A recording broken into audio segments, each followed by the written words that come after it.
Yo, what's up, guys? We're gonna go through some quick plays on why not Underdog Fantasy ParlayPlay. We'll kind of look at all the different platforms. I'll try to keep it, relatively quick. But anyways, there's some good value. So we might as well lock in the plays. Obviously, I follow a very data-driven approach, but let's take a look at this play, right? So let's head over to FanDuel as well. Just kind of like to show the data.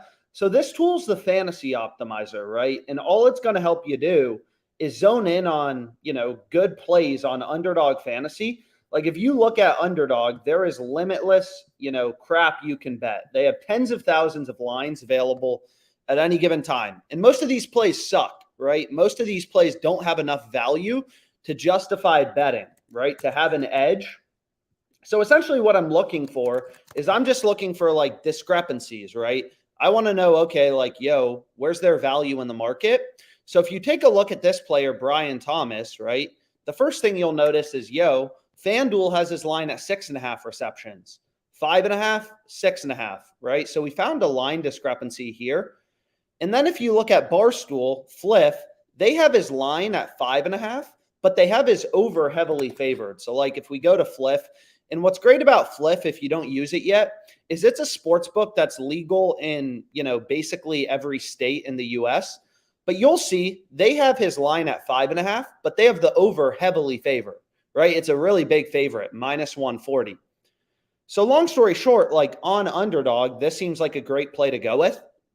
Underdog Fantasy is, it's just like PrizePicks. They don't change your payout based on you selecting over versus under. So any 3-pick entry we create, you'll see right here, any 3-pick entry we create, we're getting a 6x payout, putting down 100 to win 600.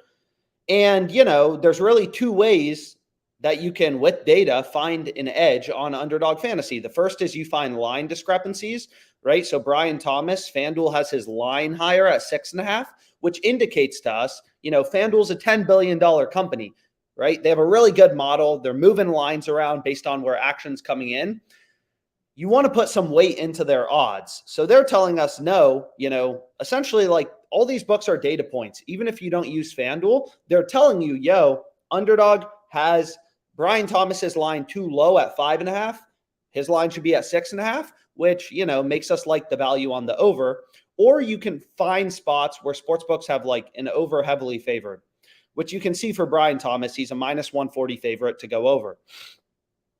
So that's the first play we can go with. And what else do we like? Damn, so there's some good bets out there. So, wow.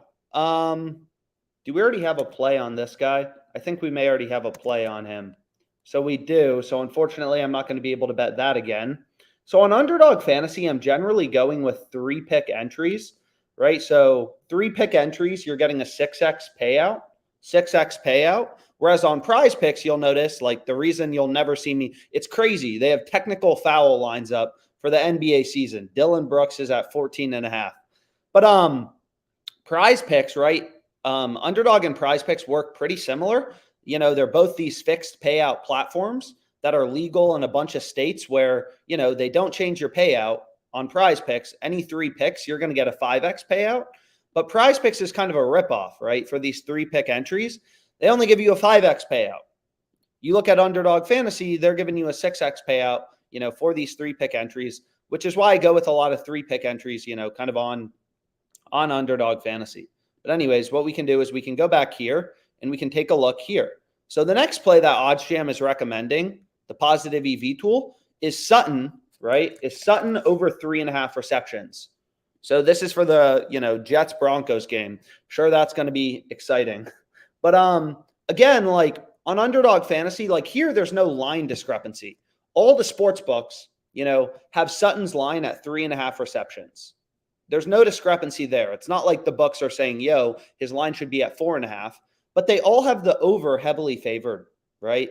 Pinnacle, which is known to be a very sharp, a very smart sports book, so we want to put more weight into their odds. They have the over as a minus 143 favorite. So all the sports books, right? We have all these data points, a bunch of billion-dollar companies, Caesars, DraftKings, FanDuel, MGM, all of them have the over heavily favored. DraftKings has the over, a little more favored than, let's say, FanDuel. But all these books have the over heavily favored. So this is a good play to go with. Because again, on Underdog Fantasy, it's very simple. I've literally gone through the math. For every type of slip, what percentage of your picks do you have to win? And for these 3 pick entries, you just have to win these over-unders correctly, just like Sutton over-under 3.5, 55% of the time to be profitable, which I'm not going to say that's easy, right? Because you need an edge, right? You need a real edge.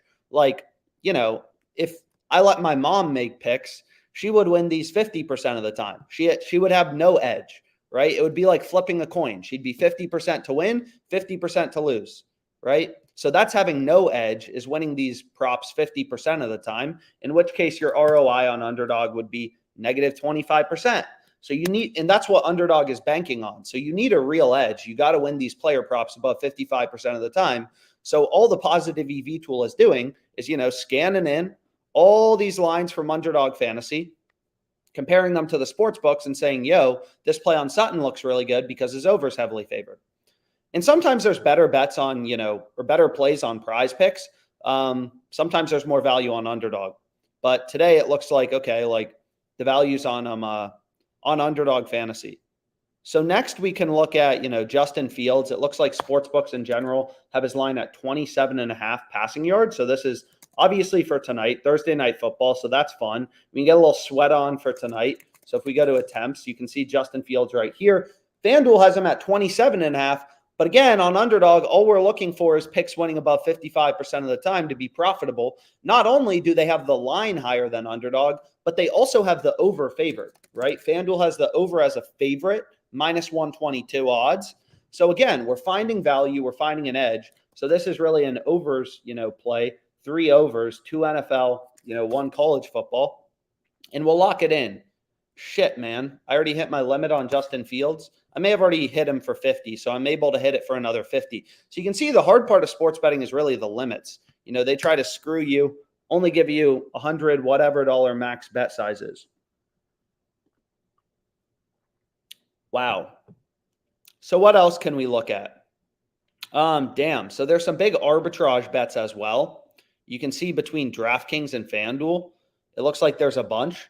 So again, arbitrage is when the sports books get super out of sync and you can bet the over on one book, the under on another book to guarantee a profit, right? To make a risk-free profit.